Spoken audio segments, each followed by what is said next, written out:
Hey guys, it's Cobalt here, and welcome back to another video. The Gen 7 LPS produced by Basic Fun are now hitting stores, and they're also available on Amazon, link below in the description. So today I figured I would sit down and answer all the questions that you guys have about the new wave of LPS. So the majority of these questions are coming from Instagram, and the first one is, can we hear the taps? Yes, of course.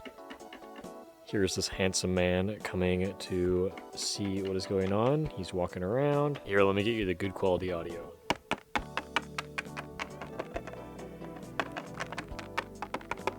I don't know if that sounds terrible or not, but they basically sound exactly the same as a normal LPS. I also got a bunch of questions asking if they feel the same as the old LPS, and they're definitely made of a different plastic, and I would say they are a bit smoother and in some cases squishier, but not super noticeable. So yes and no. If you're not really comparing it, I would say they do feel exactly the same, but once you sit down to compare them, they feel a bit different. For example, if I were to compare this dog and this walrus, like rubbing them on the smoothest part, this plastic over here, the new plastic, feels soft. And this one is like slightly more rough. It's kind of like difficult to describe it unless you feel it yourself, but this one is definitely like a soft plastic. Like just rubbing it on your fingers, it sort of feels like velvet in a way, but it's not fuzzy. Something else that I want to compare it to is this iguana. This iguana came out at the very end of the G2 line, and for me, this LPS has always felt very strange. It has very, very smooth plastic, and it's a little bit slippery, kind of. And I would say that this new plastic feels the most similar to this LPS specifically.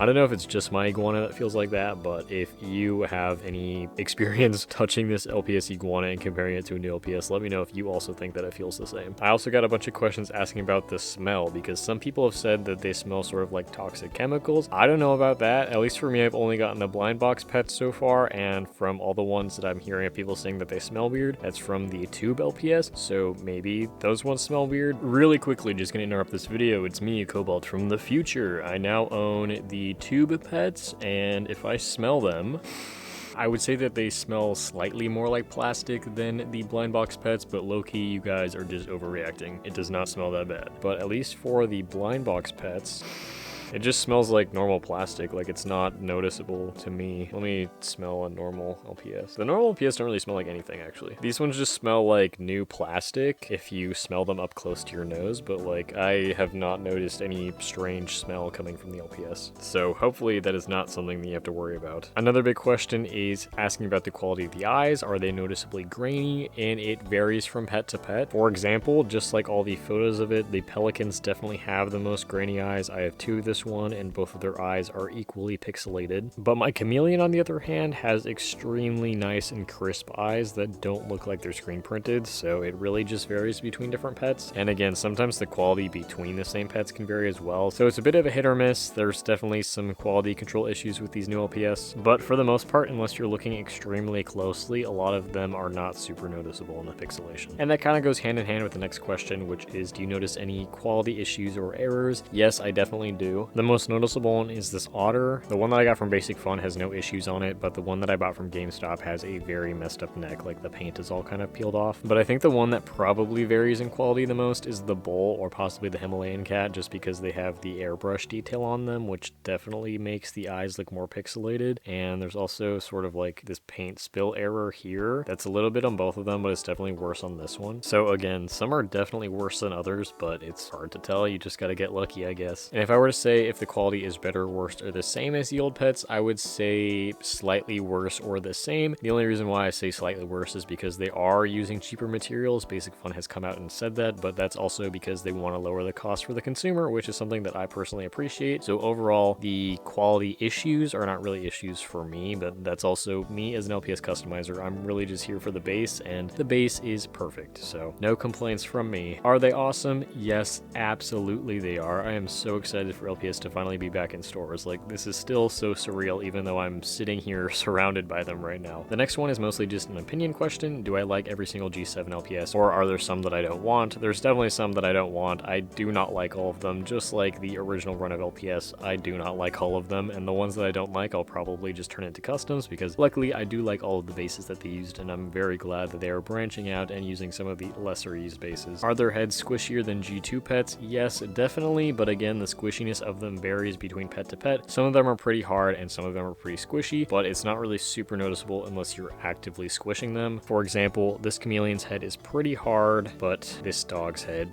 is definitely a lot squishier, although I am pressing a lot to make it look like that. But if you were to take any G2 LPS, their heads are rock hard, so it kind of just feels like if you were to put one of these guys in boiling water for a couple minutes, that's sort of the squishiness of the new ones. Next question, do they look bigger than the original G2 molds? Not necessarily. If you compare them, their heads and their heads alone are slightly bigger, which I think is due to the new plastic, but everything else about them is exactly the same. Out of the blind box pets, the only mold that is technically new is the pandas, and that is because, as you can see right here on the bottom, they're actually made in 2023, whereas all of the other ones that have dates on them still say like 2009 and 2007 and stuff like that. Somebody else wants me to squish the pandas specifically, and this one is actually pretty hard. It's definitely not the squishiest one. So far in my experience, the squishiest one are the shark and the lioness. And as for my favorite pet in the blind boxes, it's probably the otter. Again, this is my damaged one, but either way, the otter bases are so cute, and I've never owned an otter before, so I was very, very excited to get this one. Next question is, what is my opinion on the new LPS types? This is honestly a pretty good question, but personally, I don't care. The types do not mean anything to me. If you're wondering what this person is referring to, it shows all of the types and rarity levels on the back of the pamphlets, but I don't really see how this relates to anything with the LPS specifically. I know in the original run of LPS they had different shapes in the eyes, and those sort of represented their different types, and so far the only one with different shapes in the eyes are the pandas, which have hearts, which represents friendliest, but none of the other ones have that. They just have symbols on their bodies, which personally I do not really like. There are some pets that do it well, but on others they are just kind of slapped on, and it really makes no sense to me for the design. And then there are also pets like this one that don't even have the symbols anywhere, so I don't even know how to tell you which type of pet this is. But at least personally for me, I would prefer if they just didn't have types at all. I kind of just don't like that part of the design. And the final question from Instagram is just, again, asking how the quality is, asking if they feel cheap specifically, because they are cheaper than the original run of LPS, but just holding them, I would not say that they feel cheap to me. Some of them may look a little bit cheaper, again, with the pixelated eyes and sometimes the paint job errors, but for example, if I had never held an original LPS in my life, then these guys would actually feel pretty high quality to me, especially given the current state of toys nowadays. But yeah, those are all the questions that I got so far. Again, if you're interested in purchasing the new LPS, assuming that they are still in stock, I will be putting the Amazon link down below in the description, and if you're lucky, I would definitely go and suggest checking out your local Toys R Us, Target, or GameStop. That is where I've been seeing most LPS news pop up, so hopefully you'll be able to find some too. Anyways, if you guys still have more questions about the pets, let me know down below in the comments, and I'll be sure to answer them. Thank you so much for watching this video. Thank you, Basic Fun, once again for sending me all of these pets to review, and I will see you guys all in my next video. Bye!